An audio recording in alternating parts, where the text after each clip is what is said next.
Dans le premier épisode, vous avez pu découvrir mon arrivée sur le Chevalier Paul, frégate de défense aérienne de la Marine nationale. On a pu voir le Charles de Gaulle au loin avec le président Macron, mais surtout en savoir un petit peu plus sur le fonctionnement de notre bâtiment. Aujourd'hui, chapitre 2 de cette immersion à la marine. Pour cette nouvelle journée, on s'est réveillé à 6 h du matin pour un entraînement balistique de haut vol avec les tourelles de 76 mm, la 17 et le 20 mm. Oui, c'est costaud, mais ça, je vous le réserve pour le troisième et dernier épisode.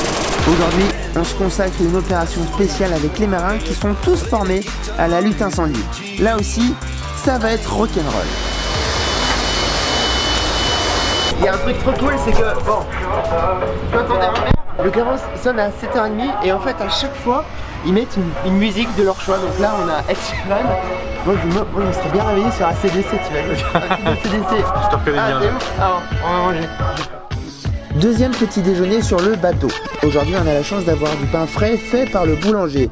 Et je vous assure, c'est un luxe d'avoir ça en pleine mer. En plus, aujourd'hui, je vais avoir besoin de force car je vais vraiment bouffer de la calorie. Sur les coups de 11 h, la passerelle a voulu mesurer la capacité d'un homme à intervenir en urgence.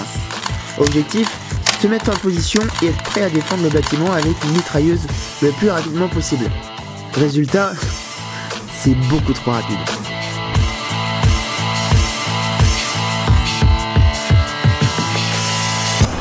Bien, les amis, on se dépêche. On a un exercice sécurité, c'est-à-dire que je vais me transformer en pompier de l'extrême. C'est parti. Donc on fait différents types d'exercices. Là, ce qu'on va faire tout à l'heure, ça va être un exercice incendie. Donc on va simuler un feu dans là en l'occurrence ce sera en cuisine. L'idée c'est de mettre de la fumée. Donc, on a un appareil spécial qui produit de la fumée pour reproduire la situation un peu réelle. C'est là où ça va devenir. On coupe la lumière dans la zone. Ah oui, d'accord. Donc ouais, on essaie vraiment d'être au plus proche de la réalité. Du coup, ce qu'on proposait, c'était de participer en tant que pompier lourd. Oui, vous l'avez bien entendu. Pompier lourd. Ça signifie que je vais porter une combinaison spéciale qui ne craint pas les flammes et qui est donc très lourde. C'est vraiment le gars qui va au feu et qui va utiliser la manche à incendie et qui va arrêter le feu. Donc si ça... Je suis le mec. C'est bon? C'est moi. Allez. Allez, je m'équipe, je mets les gants, la cagoule, le pantalon, la veste, le triplaire, le masque et le casque. Me voici désormais Darth Vador. Donc voilà, devant moi. Alors? Mon gars, c'est ouf. C'est la première fois que je suis équipé comme un pompier en lourd, etc. Et juste le fait de respirer dans un masque, j'ai jamais fait de plongée, c'est un truc de ouf. Donc c'est pas que c'est dur, c'est une autre philosophie, tu vois, à adopter. Mais tout à l'heure, quand on va faire l'exercice, à mon avis, déjà c'est lourd parce que ça pèse au moins 15 kg le bordel. T'as 50 000 trucs sur la tête et ouais, j'ai juste hâte de découvrir ça. Mais ça t'a pas fait du bien. Capillairement parlant, je pense que c'est chaud.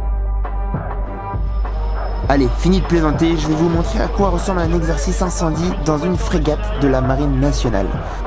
Je me retrouve au milieu des marins-pompiers pour le briefing. La pression monte de mon côté car c'est un truc que j'ai jamais fait. On a 20 kg sur le dos d'équipement et toutes les lumières sont éteintes. C'est glauque. Ok, on a un feu confirmé en Golf 2024 la cuisine, d'accord? Pour l'instant on sait pas où situe exactement le sinistre.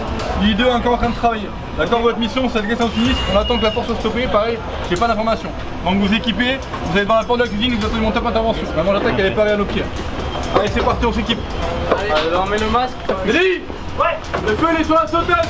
Sur là. Sur la sauteuse. C'est bon? Reçu. Allez, la force est stoppée, on attend. Calme que l'I2 arrive. C'est bon? La caméra. Allez, en avant du bout. En avant du bout. Du bout sur l'attaque. On répète tout ce qui dit. Doucement. Du bout sur l'attaque. Position basse. Allez, on reste attendu au calme, le feu est sur la sauteuse. On attend que l'I2 revienne pour commencer l'intervention. Ok, là on va prendre la caméra thermique et on va passer au clip entre équipiers. Nous voici en vue GoPro. Elle est positionnée sur mon torse et on voit mon visage vu du dessous. La progression se fait petit à petit car je ne vois pas à 20 cm devant nous. Je sais pas si vous imaginez, mais on n'y voit que dalle. Je suis accroupi, le poids du matos se fait sentir Je ne vois pas du tout où je marche et il faut inspirer bien fort pour avoir assez d'oxygène dans le masque. C'est assez déroutant et je me dirige avec la caméra thermique qui me permet de distinguer correctement le décor et mes coéquipiers. L'instructeur m'aiguille un petit peu sur tout ce que je dois faire, mais quand on y pense, quand on a les flammes en plus, ça doit être vraiment costaud ici.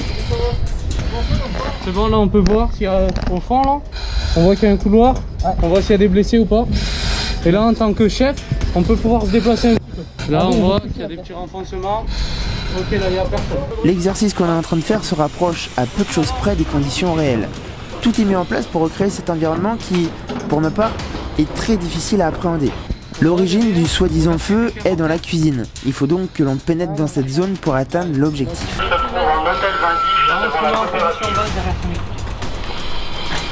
J'utilise désormais ma caméra thermique pour distinguer d'éventuels corps ou des éléments enflammés. Donc là il a lancé début d'attaque, ça veut dire qu'on commence à attaquer le sinistre.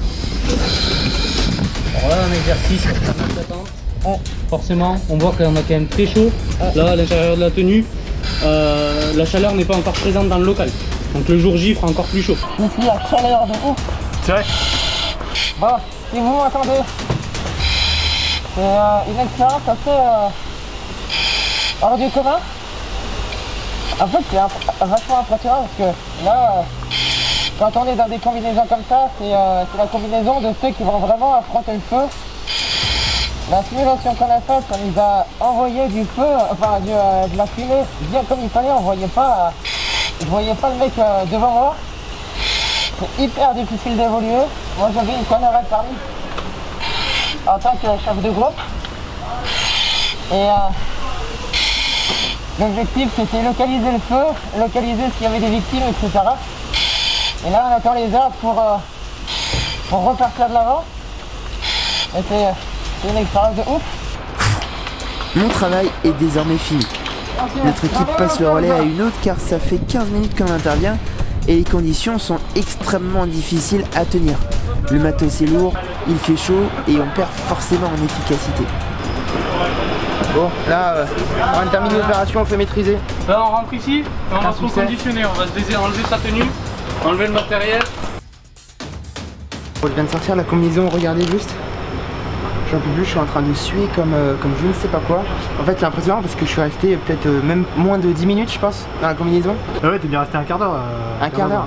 En un quart d'heure c'est dingue parce que là c'était juste un entraînement pour aller détecter la zone sans feu. Donc il n'y avait aucune source de chaleur. Et là on était déjà en transe. Et ce qui est impressionnant c'est que les mecs ils sont capables de maîtriser un feu mais hyper rapidement. Ils ont une capacité d'intervention qui est folle puisque bah, voilà, ils sont prêts à s'équiper en 2 minutes 14. Non c'est ouf. Donc les amis, j'ai testé, je crois que j'ai jamais autant sué. Même à la gendarmerie j'ai pas autant sué. Les amis, il faut que je vous présente quand même quelqu'un qui a l'initiative entre guillemets de ce projet. C'est Brice. Bonjour Brice. Bonjour. Qu'est-ce que tu fais là, Brice? Alors mon rôle sur le bateau c'est marin-pompier, donc assurer toute la sécurité du bateau. Donc prêt à intervenir dans toute n'importe situation. En combien de temps? En combien de temps? En 5 minutes, il faut qu'on soit devant la porte du local sinistre. Peu importe où se trouve le sinistre et peu importe la tenue qu'on doit mettre. Et vous faites souvent des exercices comme ça? Alors des exercices comme ça, on en fait régulièrement justement pour s'entraîner à toute éventualité parce qu'on a des temps assez courts. Ok. Donc justement, plus d'entraînement. Ouais. Toutes les personnes du bateau sont capables de faire ce que je fais. Toutes les personnes du bateau sont capables. Alors, j'ai une petite question. C'est quoi la moyenne pour mettre une combinaison? La moyenne pour mettre une combinaison, on estime que sur 1 minute 30, on est bien. Très bien pour mettre une combinaison car après on a encore d'autres consignes à prendre au niveau des chefs d'équipe avant de se rendre devant la porte du local sinistre. D'accord. Bon moi je suis plus aux alentours de 4-5 minutes je pense. C'est quoi ton record perso? J'ai jamais fait de record réellement personnellement. Et moi ça va être l'occasion de... Si tu fais moins d'1 minute 30, je te paye une bonne bière. Eh ben on verra alors. Je te suis. Est-ce que tu es prêt? Prêt. Allez 3, 2, 1, let's go. Allez. Ah il est bon. 58, moins d'1 minute. Donc là généralement quand t'es comme ça, t'es prêt à recevoir les ordres, à recevoir les consignes. Là on est avec notre casque à la main, prêt à recevoir les consignes auprès de l'adjoint feu avant de partir en intervention. Lolo, tu fais quoi? Bah tu m'as dit que t'avais faim. Non j'ai pas faim. Si, t'as faim, viens. Non, T'as dit que t'avais faim et y a un truc là. putain, il est relou. Qu'il est relou. Qu'il est relou. Ok, je viens, c'est vraiment parce que c'est toi. Alors, qu'est-ce qu'il y a? Sur un bateau, quand t'as la dalle, il y a un endroit à connaître, mais tu le dis à personne. Allez, ok. C'est quoi? Ah c'est quoi? Si par exemple tu veux du petit pois, Allez, je vais là, bien en prendre une bonne petite caisse pour chez moi. voilà. Mais Non, je vais pas en prendre. Mais ça, c'est l'épicerie. Tu as peut-être envie d'autre chose. Bien sûr. On y va. Parce que à côté, Les mecs est comme chez lui. si par exemple tu as envie de Nutella, il y a un choix à faire, mais peut-être que tu as envie de pâtes. Putain, c'est bon. Il y en a une certaine quantité. Mettons que là, non, là, Il y a rien. là. Mais si par exemple tu as envie de faire une sieste au frais ou de manger frais, tu peux tout à fait. Là, on part sur des légumes. Ça sent la forêt là. Tu les sens les arbres, Ah, là, tu sens les champignons ou pas? C'est ça. Pense bien à fermer derrière toi parce que sinon, On va peut-être partir. oui, on s'en va. Et bien sur ces bonnes paroles gourmandes, ce deuxième épisode est à présent terminé.